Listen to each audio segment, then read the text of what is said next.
Hello friend, welcome to it and repeat. কেমন আছো সবাই? আশা করি সবাই খুব ভালো আছো। আর আজকে আবারও চলে এসেছি আমের দুখানা রেসিপি নিয়ে। একটা বানাবো আম তেল আর একটা বানাবো ঝাল ঝাল চটপটা আচার। তাহলে চলো রেসিপিটা শুরু করি। পুরো ভিডিওটা দেখো বন্ধুরা, আশা করি তোমাদের ভালো লাগবে। চলো তাহলে শুরু করি। এখানে আমি আম নিয়ে নিয়েছি, বড় বড় সাইজের 4টে আম নিয়ে নিয়েছি। 2 রকমের আচার বানাবো এটা দিয়ে। তা এখানে লঙ্কাও বেশ কয়েকটা, দেখো কাঁচা লঙ্কাও কিন্তু নিয়ে নিয়েছি। খুব ভালো করে ধুয়ে তারপরে কিচেন টাওয়াল দিয়ে ভালো করে সব কিছু মুছে নিচ্ছি। কোনো রকম যেন জল না থাকে, তার জন্যই খুব ভালো করে মুছে নিতে হবে। আর এখানে একটা চপার দিয়ে আমি দেখো কেটে নিচ্ছি। একটা আম না ভেতরে একটু দাগি বেরিয়েছে, কোনো অসুবিধা নেই। যেই চটপটা আচারটা আমি বানাবো ঝাল ঝাল, সেটা আমি একটু কুচি কুচি করে কেটে নেবো, তো তার জন্য ওই আমটা দিলে কোনো অসুবিধা হবে না। আর এই আমগুলোতে একটু আটি হয়ে গেছে, একটু কাটতে অসুবিধা হচ্ছিলো, তাই জন্য না আমি বটিতে, ওই যেটা আম তেল বানাবো বটিতে কেটে নিয়েছি। আর এখানে দেখো এই যে আমটা কাটা, এইটা একটুখানি আটি হয়নি, একটু নরম আটি, তার জন্য এটাতে সুবিধা হয়েছে। ওটা একটু ছোট ছোট করে কেটে নিয়েছি। আর যেটা আম তেলের জন্য সেটা ওই যে সরিয়ে দিলাম। আর এই আমটাকে এবার আমি একটু চপারে দিয়ে ফাইন চপ করে নেবো। তো এইভাবে এই আচারটা না খেতে বেশ ভালো লাগে। দেখবে অনেক সময় পরোটা দিয়ে একটু আচার খেতে ইচ্ছে করে, এই আচারটা দিয়ে খাবে, বেশ ভালো লাগে এইভাবে।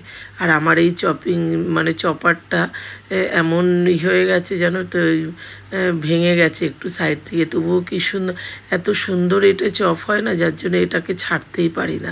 তার জন্য ভাবলাম ঠিক আছে চলো, যতদিন চলে এটা দিয়ে চালাই। আরও একটা নতুন আছে, ওটাকে এখনও ব্যবহার করিনি। তা এটা বেরিয়ে যায়, তাও এটা দিয়েই করি প্রত্যেক দিন রান্নার সময়। আর এখানে কাঁচা লঙ্কাটাও, আমটাকে পুরো তো চপ করে নিলাম, এবার কাঁচা লঙ্কাটাও দিয়েছি। দেখো কাঁচা লঙ্কাটা যখন চপ করব তখন দেখো কীরকমভাবে চারধার দিয়ে যে বেরিয়ে যাচ্ছে, চারদিক দিয়ে না, একদিকে অনেকটা ফেটে গেছে আর কি বাটিটা, তার জন্য এটা একটু বেরিয়ে যায়। তবে কোনো অসুবিধা হয় না, ভীষণ সুন্দর চপ হয়। ওই জন্য যতদিন ঠিকঠাক আছে আমি এটা দিয়েই কিন্তু চালাচ্ছি। তোমরা বলবে ভাঙা, এটা দিয়ে চালাচ্ছি। যাই হোক, যেই জিনিসটা দেখবে ভালো হয় না, সেটার মায়া কিন্তু ত্যাগ করা যায় না। তা এদিকে একটা ভাজা মশলা বানাতে হবে এই চটপটা আচারটার জন্য। শুকনো লঙ্কা 4-5টা একটু আগে ভাজা করে নিয়েছি। তারপরে এখানে ধনে দিয়ে দিলাম প্রায় 2 চামচি মতন, বড় চামচে ধনেটা একটু বেশি দিলাম।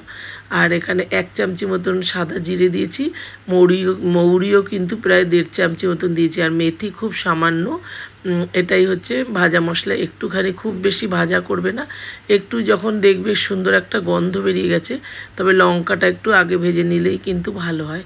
তারপরে এই যে ভাজা হয়ে গেছে, এবার আমি একটা পাত্রের মধ্যে এটাকে ঢেলে নেব, একটু ঠান্ডা করে তারপরে এইটাকে একটা গুঁড়ো করে নেব।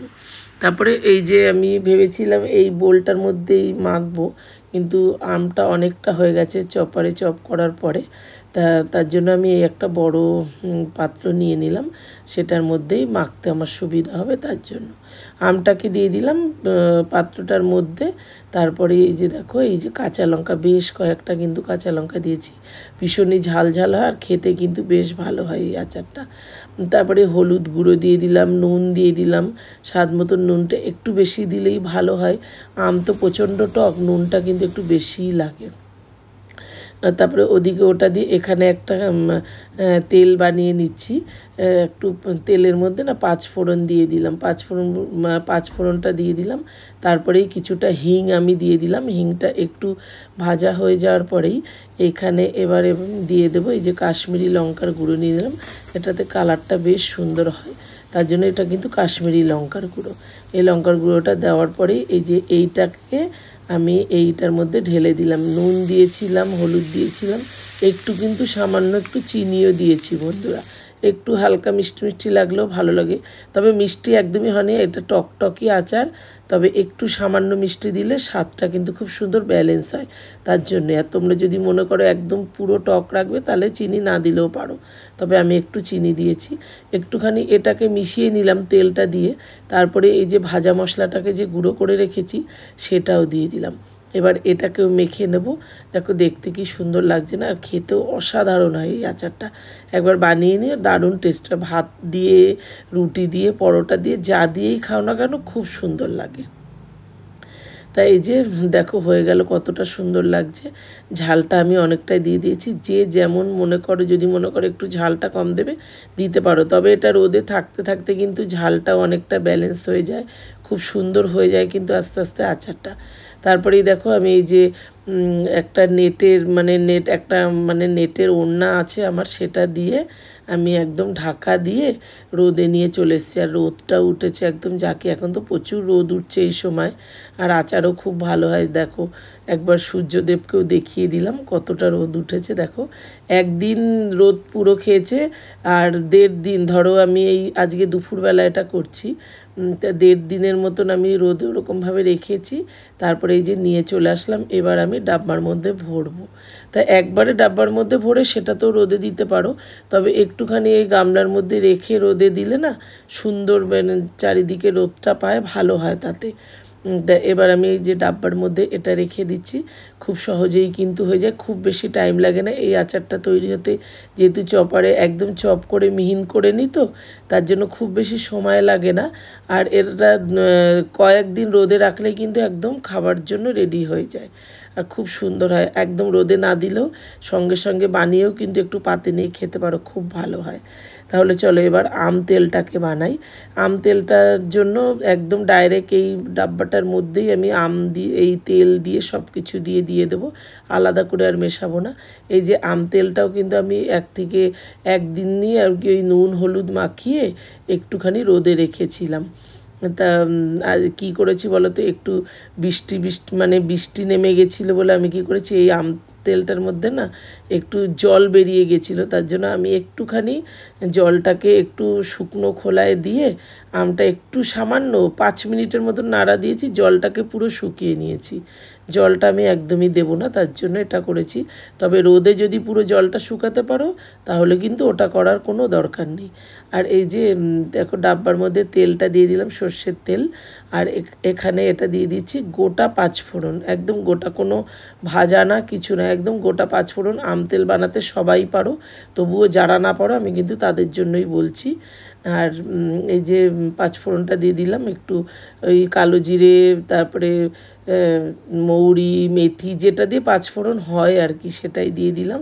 তারপরে এর মধ্যে আরও কিছু মিশাচ্ছি, যেমন একটু হলুদ, তারপরে লঙ্কার গুঁড়ো মেশালাম একটু, তারপরে নুন, সব কিছুই দিয়েছি। নুন তো আমের মধ্যে মেখেছি, তবে অতটাও নুন থাকে না, তার জন্য একটু নুন দিলেও বেশ সুন্দরভাবে আচারটা যখন আমটা মজে যাবে না, দেখবে দারুণ টেস্ট হয় খেতে। এইভাবে যদি সব কিছু মশলা একটুখানি সামান্য করে দিয়ে রাখো।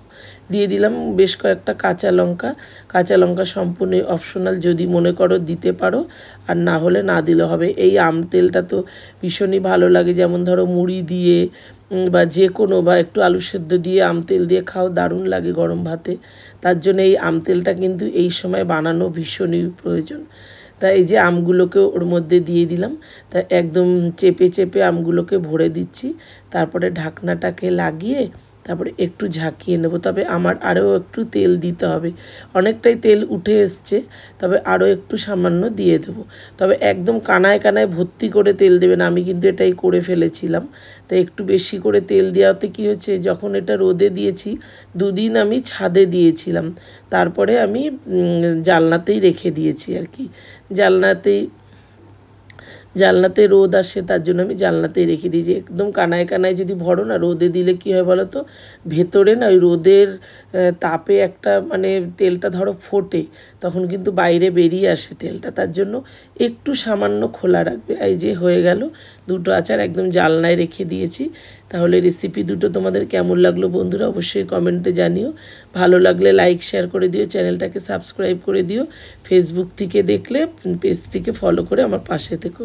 তাহলে আজ আসি, সবাই ভালো থেকো, সুস্থ থেকো, সাবধানে থেকো। আবার আসবো অন্য কোনো রেসিপি নিয়ে। তবে আমের পরব হয়তো শেষ হলো, তবে না আরও একটু করতে হবে, একটু মিষ্টি আচারও করব 2 রকমের, সেটাও তোমাদের সাথে শেয়ার করব। তাহলে চলো আজ আসি, সবাই ভালো থেকো, সুস্থ থেকো, সাবধানে থেকো। আর আমার এই রেসিপি দুটো তোমাদের কেমন লাগলো অবশ্যই বন্ধুরা কমেন্টে জানিও। আজ আসি তাহলে, চলো কেমন লাগলো এই রেসিপি দুটো তোমরা বারবার বললাম যদি ভালো লাগে লাইক শেয়ার করে দিও, চ্যানেলটাকে সাবস্ক্রাইব করে দিও। আজ আসি, সবাই ভালো থেকো। আর এই যে একদম জানলায় রেখে দিয়েছি, আর এই জানলাতেই রেখে দেবো যতটুকু